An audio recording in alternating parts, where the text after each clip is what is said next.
Este es un podcast de la Facultad de Derecho de la UNAM.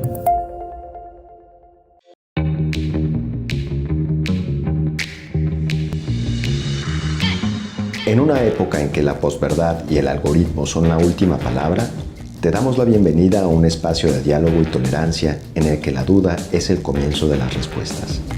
Sociedad en crisis, entre el orden y el caos, una visión multidisciplinaria del derecho para el siglo XXI, es un podcast de difusión de la Facultad de Derecho de la UNAM para personas interesadas en temas de actualidad.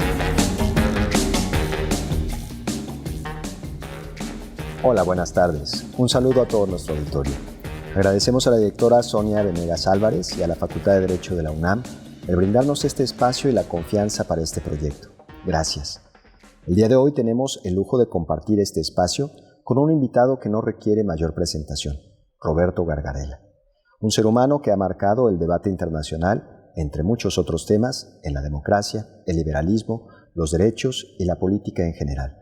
Es un gran honor tenerte en esta edición en el podcast Sociedad en crisis, entre el orden y el caos, una visión multidisciplinaria para el derecho en el siglo XXI. En esta ocasión nos acompaña Isabel Moreno, Roberto Cabrera y su servidor, Germán Sandoval. Sin más, Roberto, te damos la bienvenida. Gracias por el tiempo y por estar aquí. Me gustaría proponer como eje de nuestra charla una frase que me gusta mucho de Octavio Paz. Quizá podríamos encontrar algunos puntos interesantes para comenzar el diálogo. Dice así: la democracia latinoamericana llegó tarde y ha sido desfigurada y traicionada una y otra vez. Ha sido débil, indecisa, revoltosa, enemiga de sí misma, fácil a la adulación del demagogo, corrompida por el dinero, roída por el favoritismo y el nepotismo. Sin embargo, casi todo lo bueno que se ha hecho en América Latina desde hace un siglo y medio se ha hecho bajo el régimen de la democracia o, como en México, hacia la democracia. Falta mucho por hacer. Por eso me gustaría ir al punto, Roberto. Cuando se debate sobre la democracia, liberalismo y constitución, no es posible pasar el rato sin nombrarte o citar tu obra. Cuéntanos, bajo tu perspectiva, ¿qué le está pasando a la democracia, particularmente en América Latina en el siglo XXI, y por qué aparentemente estamos dando pasos hacia el pasado? Bueno, gracias ante todo por la invitación, por la introducción, y para mí es un gusto esta oportunidad también de hablar y estar rodeado de todos ustedes. Bueno, uno no quiere ahondar en cuestiones meramente conceptuales, pero sí hay una primera precisión que tenemos que hacer, que es a qué cosa llamamos democracia. Yo creo que durante mucho tiempo se pecaba y se nos acusaba, se nos decía, se nos criticaba por el hecho de llenar a la democracia de adjetivos y entonces de pedir demasiado de la democracia. Entonces decíamos, o nos criticaban diciendo, bueno, pero ¿por qué esto de democracia social o democracia que también tiene que incluir comer y tiene que incluir salud y educación? Y eso es demasiado exigente. Yo creo que estamos hoy en el problema también inverso, que es exigir demasiado poco de la democracia y llamar democracia a cualquier cosa. Y típicamente me parece que estamos de modo muy habitual llamando democracia a una práctica extendida que es las elecciones periódicas, sin revisar demasiado en qué condiciones hacemos tampoco las elecciones, pero básicamente reduciendo democracia a elecciones periódicas, ¿no? Entonces, eso, insisto, agravado con el hecho de que las elecciones muchas veces son dudosas y que, bueno, por el tipo de problemas que hay en materia representativa, tampoco es que nos dice mucho que alguna gente haya sido electa. Pero en todo caso, digamos, democracia no puede ser solamente elecciones periódicas. Y me parece que uno de los problemas de hoy es eso. Entonces hay mucha gente enojada o desilusionada o molesta porque ve que efectivamente con esa pequeñísima herramienta que le han dejado demasiado poco. ¿Por qué? Porque, digamos, vota una vez, vota de nuevo a los 4 años y en el medio que no puede hacer nada. Y entonces hay una serie de abusos, hay una serie de exceso de poder y ellos no pueden hacer nada y por lo tanto se quejan y dicen, ¿y este qué sistema es? Entonces uno termina haciendo una crítica a la democracia, pero bueno, lo que pasa es que ya arrancamos con un sistema que está muy vaciado. Entonces la queja que hay, la molestia que hay con este sistema es una molestia que uno puede articular en términos democráticos. Yo diría eso, me quejo de este sistema por razones democráticas, ¿no? Que tienen que ver con que democracia es mucho más que salir a votar cada 4 años, y nos han reducido la democracia a eso. Roberto, partiendo de este punto de democracia, tú siempre has defendido esta idea de democracia deliberativa. ¿Crees que nuestros regímenes políticos actuales de América Latina, este hiperpresidencialismo que tenemos, opaca que podamos consolidar una democracia deliberativa? Sí, te agradezco la pregunta. De todos modos, digamos, alguna precisión también sobre eso. Es cierto que yo tengo como ideal regulativo una democracia entendida como una conversación entre iguales, ¿no? Y entonces, digamos, a eso es lo que apunto. Y obviamente que ese es un ideal que alcanzarlo requiere muchas cosas y tiene también un montón de precondiciones. Entonces, digo, frente a quienes conocen menos lo que yo escribo, lo que digo y demás, querría decir que, bueno, la idea de esta democracia deliberativa, que yo no me siento ajena, sino me siento parte de ello, pero, digamos, no pretende ser una idea meramente abstracta y, bueno, sentémonos en un salón a tomar champán y conversar sobre el futuro de la patria, digamos, ¿no? Digamos, yo entiendo que eso incluye conflicto, que incluye peleas, que incluye protesta, que incluye gente en la calle, pero bueno, digamos, defiendo un ideal que entiendo que es un ideal robusto y es un ideal igualitario, que implica condiciones materiales que hagan posible que podamos llevar adelante una conversación con sentido, ¿no? Y entonces es una idea muy exigente que veo eso como ideal a alcanzar, ¿no? Y me sirve a mí como un punto desde donde criticar lo existente, porque muchos podemos decir lo existente es horroroso, pero bueno, digamos, también se podía criticar a la República de Weimar porque era horrorosa, pero bueno, obviamente que eso no implicaba que todos dijéramos después, bueno, que venga el Führer, no. Si uno parte de una idea robusta de democracia, dice, esto está lleno de problemas, pero porque queremos, digamos, que el Parlamento no se vacíe de contenido, queremos que no se convierta simplemente en un ejercicio de lobbies. Entonces, las críticas que, por ejemplo, hacía Carl Schmitt sobre el Parlamento, bueno, uno puede decir, las comparto, pero no para que vengan Führer, sino para que, digamos, sí veamos de qué modo podemos hacer real el debate público, digamos, una democracia más social, etcétera. Pero bueno. Bueno, Roberto, en todo sistema constitucional tenemos una pieza que siempre es controversial, y esa es el Poder Judicial. Sí. Pero el problema se centra en lo que nosotros bien conocemos como un elitismo judicial. Sin embargo, en el contexto actual de una crisis de representación, ¿cómo es o cuál es verdaderamente la vía que nos ofrece el derecho de izquierda para poder hacer converger en un mismo plano a la democracia y al Poder Judicial? Es una pregunta muy importante. Dejamos acá pendiente de lo que decía Roberto, alguna reflexión mayor sobre el hiperpresidencialismo, pero son todas piezas claves y piezas en problemas. Me enfoco ahora en la pieza judicial. Digamos, tanto a la luz de la reforma reciente que hubo aquí, que para mí fue muy, muy criticable, que hubo una reforma en Argentina unos años antes que también tuvo el título rimbombante de democratización de la justicia y que yo también critiqué radicalmente.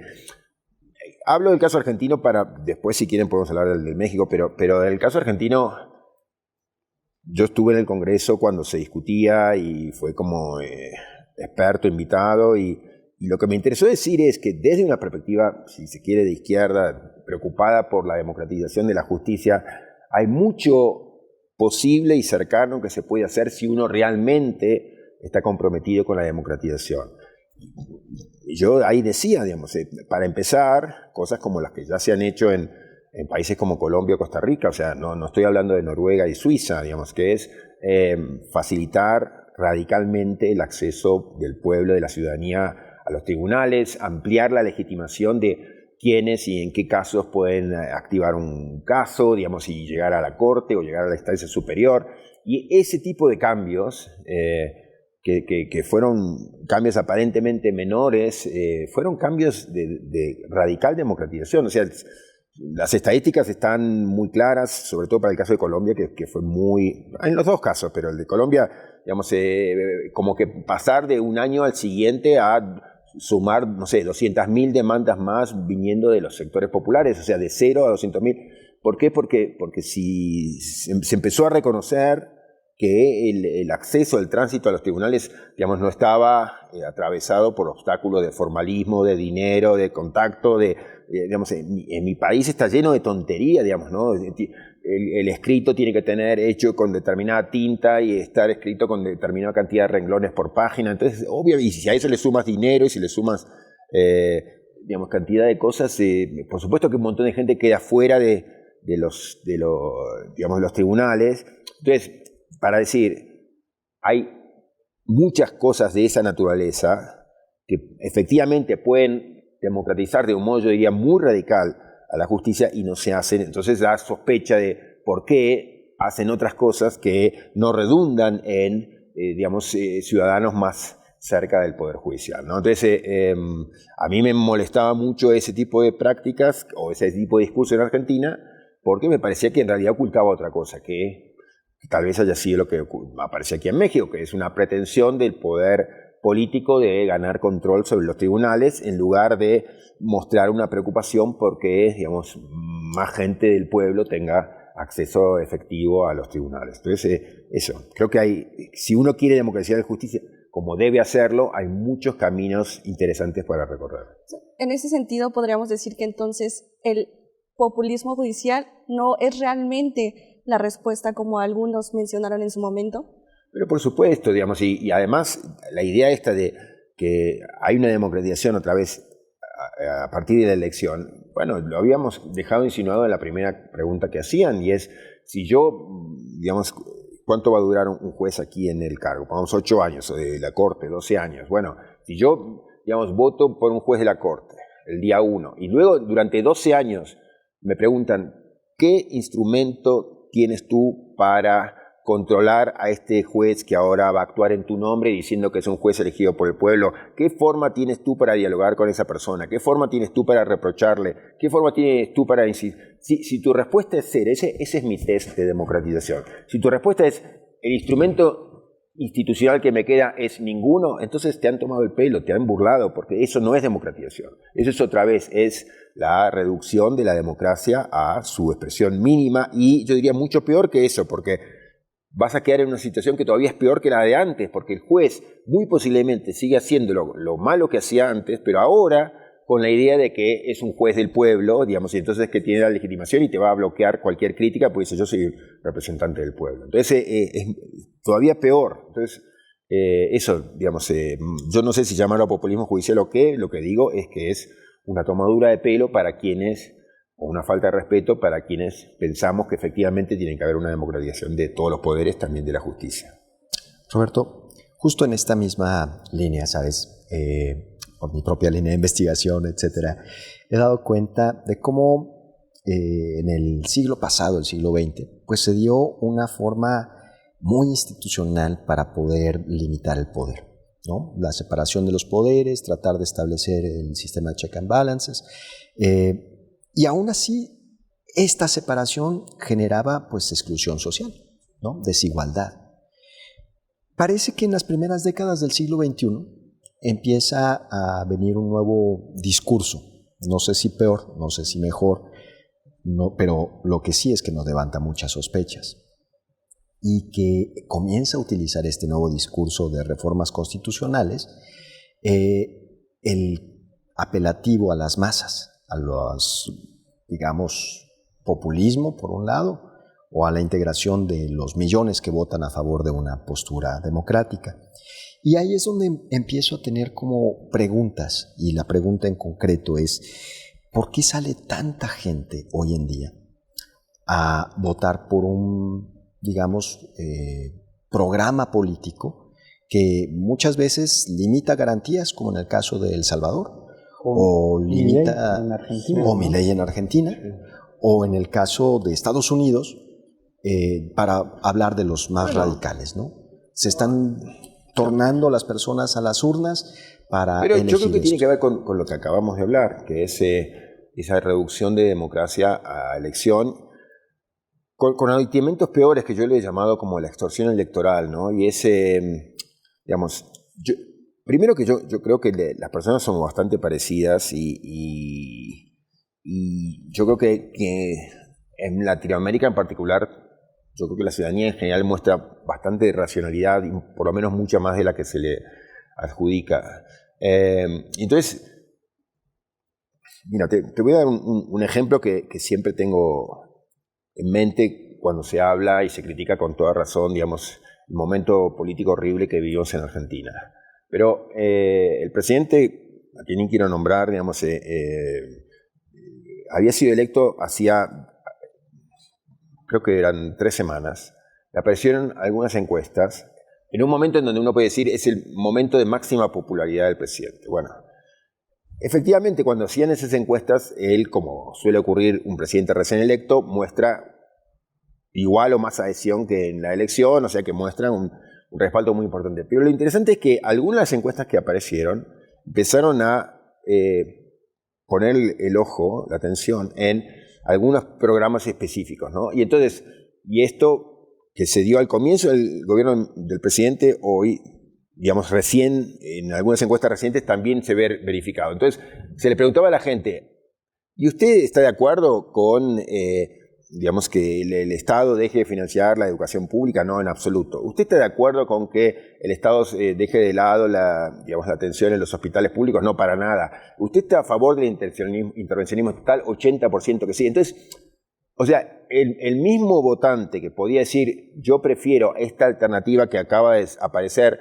porque repudio todo lo anterior y entonces quiero sacármelo de encima, no tiene la posibilidad de poner un matiz. Entonces, lo que quiero decir es, consistentemente, en el caso de Argentina, la ciudadanía que podía respaldar a este presidente, entre otras cosas porque quería dejar atrás, por repudio, con buenas razones, a mucho de lo horroroso que había habido, pero no quiere decir que, como ahora tenemos un presidente libertario, abrazan un discurso libertario, en absoluto, por el contrario. O sea, y en una encuesta, insisto, de hace menos de un mes, hecha por el CEDES, que es una gran institución, digamos, de investigación de toda la vida, o por lo menos desde hace casi medio siglo, y veían eso, que digamos el 80% de los argentinos siguen siendo consistentemente intervencionistas, pro Estado, pro intervención en las escuelas, en la seguridad social, en las obras sociales. Entonces,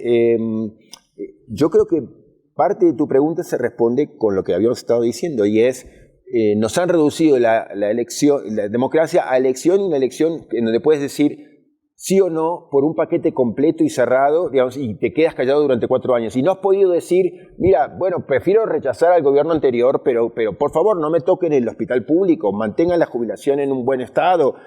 Por supuesto que quiero, digamos, atención médica para los menos capacitados o los más desfavorecidos. Entonces, ese es un discurso que es consistente en la Argentina. Y sin embargo, digamos, uno le han hecho pagar un paquete completo como si quisiera el respaldo a este presidente como repudio a los anteriores. No quiere decir y no tiene que ser interpretado como respaldo a cada una de estas políticas, que tal vez lo que yo creo que se refleja es, hay repudio sobre cada una de esas políticas en particular, pero no hay oportunidad de hacerlo. En ese sentido, se nos ha vaciado la democracia de contenido, ¿no? Entonces hay una queja y hay un enojo y hay un repudio.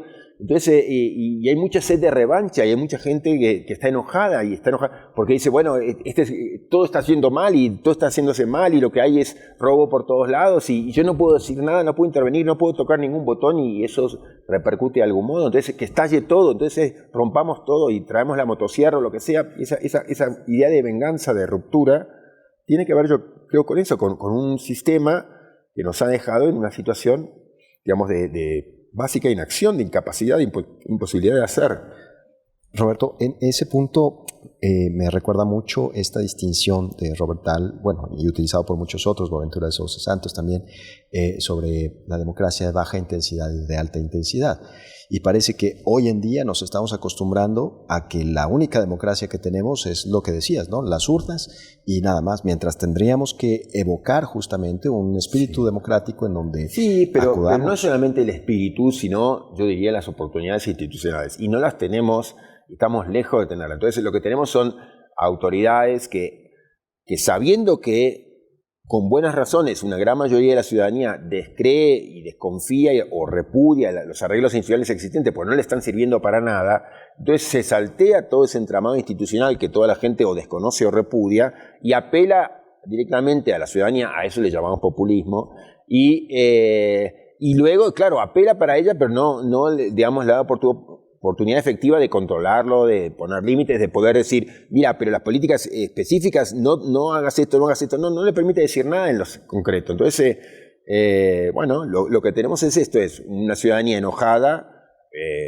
mucha, digamos así, resentimiento sobre un sistema que efectivamente no funciona y gente que se aprovecha salteándose todo el entramado institucional, apelando al público al que finalmente, digamos, solamente invoca para reforzar lo que quiere hacer él mismo, pero digamos, sin, digamos, que uno puede decir, aquí ha reverdecido la democracia, aquí tenemos un sistema, digamos, de activación cívica mayor, no, por el contrario.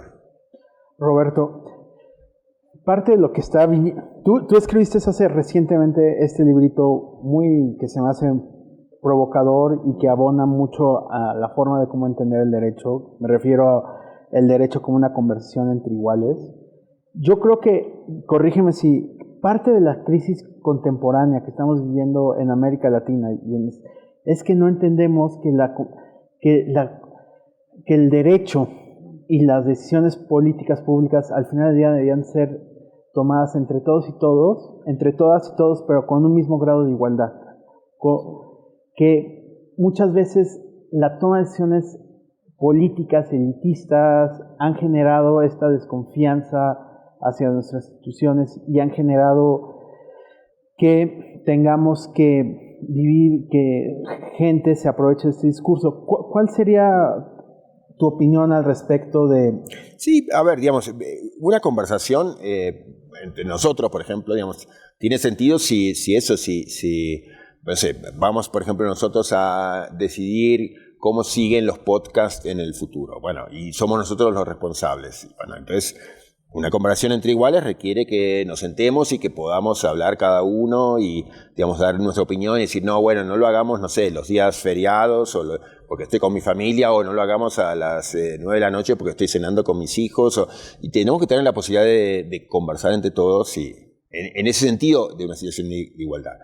Lo que uno ve en realidad son situaciones distintas a esas, que es como si una familia con el padre fuerte y que entonces, bueno, a ver, vamos a conversar todos alrededor de la mesa. Bueno, me parece que estamos gastando mal el dinero, papá. Pego el golpe en la mesa y se hace lo que yo quiero. Bueno, entonces, claro, entonces estamos acostumbrados a eso y eso genera como el enojo razonable de... ¿qué es esto? Entonces me dicen que esto es una democracia, me dicen que que ahora han cambiado las cosas, que ahora vamos a discutir alrededor de una mesa, pero en realidad lo que pasa es eso, como que en el fondo lo que hay es alguien que tiene la capacidad, ya sea el presidente, ya sea el Poder Judicial, ya sea quien sea, digamos, para pegar el golpe en la mesa e imponer su autoridad. Entonces, frente a eso, obviamente que hay un resentimiento. Tú ibas yo creo que a una idea todavía más fuerte de igualdad, que es no solamente que tengamos igual posibilidad de injerencia, sino que también que, digamos, tengamos ciertas condiciones materiales básicas. Yo creo que eso está presente desde Rousseau, al menos, la idea de que, digamos, el igualitarismo requiere, o sea, la posibilidad digamos, de la voluntad general requiere de cierta igualdad básica, entre otras cosas, digamos, de sentir que estamos en el mismo barco. Si estamos efectivamente unos en la primera clase y otros corriendo atrás colgados del barco, y bueno, se hace difícil, digamos, que lo que vayamos a decidir refleje, digamos, algo que nos sirva a todos, sino que, digamos, es un sistema en donde, digamos, hay algunos que tienen mucho más poder que otros y entonces eso va a generar más resistencia y resentimiento y, como bronca social. Y yo creo que eso, como que son tiempos en donde, no sé, por distintas razones me parece que el constitucionalismo convivió con, ya sea porque excluía a mucha gente, que era una vergüenza, pero en los hechos, digamos, o porque digamos, había represión, o porque, digamos, se impedía votar, por lo que sea, digamos, el constitucionalismo convivió con situaciones de relativa paz puesta por la fuerza. Hoy, cuando uno tiene el derecho democrático de decir, ¿qué pasa? Tómenme en cuenta, digamos, lo que se refleja eso es como que se recarga el sistema y está muy recargado de estos enojos, y el sistema no está sabiendo procesarlo, ¿no? Yo creo que el drama de nuestra época es ese. Una pequeña nota a pie de página. En los años 60, en 1960-70, apareció este informe que fue el informe de la Comisión Trilateral. Y era un informe, digamos, hecho por una élite de sociólogos norteamericanos, pero al mismo tiempo gente muy lúcida, que reconoció algo que hoy yo creo que vemos de modo radicalizado, y es el sistema se está sobrecargando de demandas y no está capacitado para procesarlas. ¿Por qué? Porque, bueno, empezó a haber voto universal, acceso universal a la educación, hay más gente integrada, y entonces un sistema que siempre convivió con la exclusión de mucha gente, entonces, digamos, como que el sistema sobrevivía, entre comillas, bien, porque había mucha exclusión. Cuando empiezan a cargarse de demanda, el sistema estalla. Entonces estos sociólogos dijeron, mire, hay que hacer algo para como echarle agua al sistema, como apagar el fuego, porque, digamos, mucha gente está calentando el sistema. Y entonces, bueno, yo creo que ese discurso triunfó en los años 60, 70, y hoy otra vez volvemos a esta situación en donde más gente entra, más gente tiene más razones para mostrar su enojo y pone sus enojos en el sistema, y el sistema no está pudiendo procesar esto, ¿no? Entonces estamos en una situación de crítica extrema o de situación crítica extrema que yo creo que reproduce y agrava aquello que estos sociólogos lúcidos, ¿no? Huntington y Watanabe, Crozier, detectaron en los años 70. Para ir, se nos está agotando un poco el tiempo, sé que tenemos que ser muy concretos. Quedan todavía dos preguntas. Una que son pequeñas preguntas, son 5 preguntitas muy rápidas, pero antes, para ir despidiendo la transmisión, Roberto, me gustaría que le dieras un mensaje a los y las estudiantes de Derecho en México particularmente. Sé que lo pongo difícil, pero es más difícil lo que están viviendo ellos en las aulas, ellas en la vida práctica. Me gustaría que nos dejaras un mensaje antes de pasar con este último rack de preguntas. Mira, yo vengo de la generación que trabajó y se ilusionó y vivió el juicio de las juntas. Para mí es el evento jurídico más importante que pasó en la historia de mi país y de los más importantes que pasaron en la historia de América Latina. No, yo creo que fue la ilusión y la esperanza de que el derecho podía servir para decentemente cambiar el mundo, ¿no? Y creo que eso fue real en un momento y debería, digamos, poder seguir siendo real en algún sentido, ¿no? Entonces, en un momento de tremendo desencanto, primero diría, tenemos que reconocer las razones del enojo y del desencanto, pero al mismo tiempo guardar la expectativa de que, bueno, no hace mucho, digamos, era posible pensar que el derecho podía ayudar a cambiar el mundo, y creo que hay razones para seguir pensando que hay mucho importante que se puede hacer desde el derecho, ¿no? Pero... Para concluir esta entrevista, Roberto, me gustaría hacer un ping-pong contigo. ¿Messi o Maradona? Difícil. Qué difícil. No, bueno,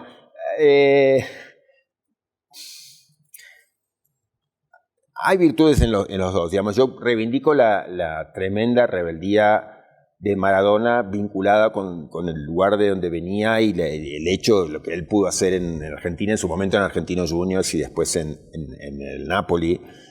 Al mismo tiempo, como que hay muchas cosas de Messi que me gustan, que tienen que ver también con un tipo de decencia que mostró en general en el juego, sin ser un gran fanático de la selección argentina, aunque me guste mucho el fútbol, ¿no? ¿John Rawls o Carlos Marx?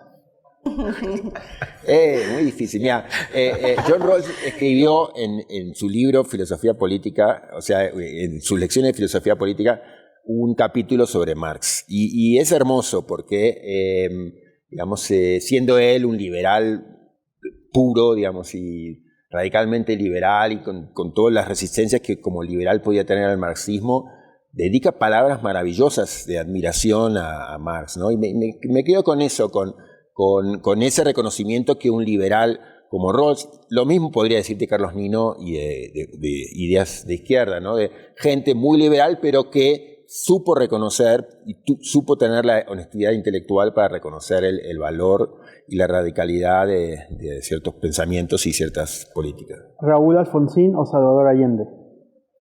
No, Allende por el proyecto socialista realizado y por la decencia que mostró siempre. Alfonsín, por esto que decía del juicio de las juntas, también está en mi corazón y en la admiración, y a él sí lo conocí mucho personalmente y pienso que hay un montón de razones para admirarlo. Me inclino más por Allende porque él es un socialista convencido, pero la verdad que en este caso, como en todas las anteriores, estoy reivindicando a los dos al mismo tiempo. ¿Dunas o El Señor de los Anillos? No, paso. No me siento un experto. No me siento un experto. No. ¿La sala de máquinas o el derecho como una conversación entre iguales? El derecho como conversación entre iguales. Creo que, digamos, de todos modos, lo que dije con la idea de sala de máquinas para mí era algo, digamos, que yo sentía como muy importante para hablarle a mis colegas que habían estado involucrados en la creación constitucional y que yo creo que se habían equivocado. Entonces, para mí fue un mensaje de las cosas que yo podía decir muy importante, digamos, a mis colegas. Esto es como un mensaje general, el de la conversación entre iguales, que tiene que ver con mi filosofía de la Constitución, ¿no? La última. ¿Qué preferirías, Roberto? ¿Ver a Racing campeón de la Copa de la Intercontinental o ver bicampeón del Mundial a la selección de Argentina? No, Racing toda la vida. Muchas gracias. Roberto, muchísimas gracias. Gracias por el espacio. Muy bueno. Qué bueno. Roberto, muchísimas gracias por habernos dado un espacio a la Facultad de Derecho. En verdad, tus ideas son siempre fundamentales, tanto para los estudiantes como para todo cuanto integra esta comunidad. Gracias, en verdad. Gracias a ustedes. Agradecemos a la directora de la facultad, Sonia Venegas, y a la Facultad de Derecho este espacio. Y le invitamos a nuestro auditorio a consultar nuestras redes sociales y seguir en comunicación y debate con Sociedad en Crisis, entre el orden y el caos, una visión multidisciplinaria del derecho para el siglo XXI. Muchas gracias.